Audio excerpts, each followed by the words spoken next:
Students, mitosis division में cell जब divide करता है तो वो एक सेल से दो सेल बनाता है और इसकी विशेषता होती है कि एक सेल से जब दो सेल बनते हैं तो दोनों डॉटर सेल्स में क्रोमोसोम्स के उतने ही नंबर रहते हैं जितना पेरेंट सेल में रहता है। सपोज करिए कि ह्यूमन का सेल डिवाइड कर रहा है तो 46 क्रोमोसोम पाया जाएगा, तो एक सेल से जब दो सेल बनेगा तो दोनों सेल में अलग अलग 46 क्रोमोसोम्स पाए जाएंगे। ये तभी संभव है जब सेल अपने कंटेंट्स को पहले डबल करे और फिर डिवाइड करे। तो इस तरह से हर डिवीजन से पहले अपने कंटेंट्स को डबल करना और फिर डिवाइड करना, तो इस डुप्लीकेशन और डिवीजन की साइकिल को सेल साइकिल कहते हैं। और एक नॉर्मल रैपिडली डिवाइडिंग सेल में ये सेल साइकिल जो है करीब 24 आवर्स की होती है। सेल साइकिल को दो भागों में डिवाइड कर सकते हैं, माइटोसिस और इंटरफेज। माइटोसिस में दो पार्ट मिलेगा आपको, इसमें कैरियोकाइनेसिस होगा जिसमें जो डुप्लीकेटेड क्रोमोसोम हैं वो अपने को सेपरेट करते हैं और एक सेल से दो सेल की तरफ जाने लगते हैं। इसमें न्यूक्लियस का डिवीजन होगा, कैरियन के मतलब होता है न्यूक्लियस और काइनेसिस के मतलब हो गया उसका डिवीजन, न्यूक्लियस का डिवीजन। और दूसरा इसमें जो होगा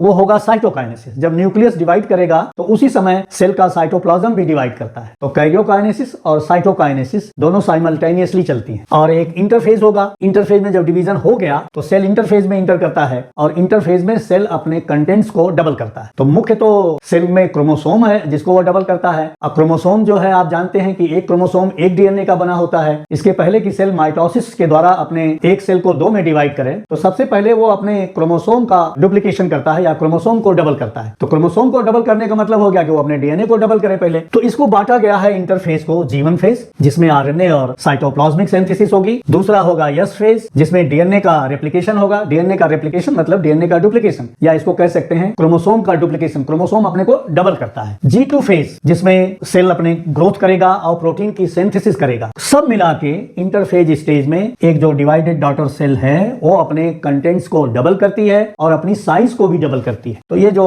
डबल कंटेंट्स हैं और डबल साइज है ये फिर माइटोसिस डिवीजन में जाएगा सेल और अपने को डिवाइड करेगा। तो ये माइटोसिस मात्र 1 घंटे की होती है। ये प्रोफेज, मेटाफेज, एनाफेज और टीलोफेज में डिवाइडेड है और टीलोफेज के द्वारा दो डॉटर सेल्स मिलती हैं। फिर ये डॉटर सेल जो है फिर से डिवीजन में इंटर करती है और फिर से सेल साइकिल का वो पार्ट शुरू होता है इंटरफेज वाला जिसमें वो अपने कंटेंट्स को डबल करेगा और फिर जाके डिवाइड करेगा। तो इस तरह से डबल करना और डिवाइड करना ये साइक्लिकली चलता रहेगा।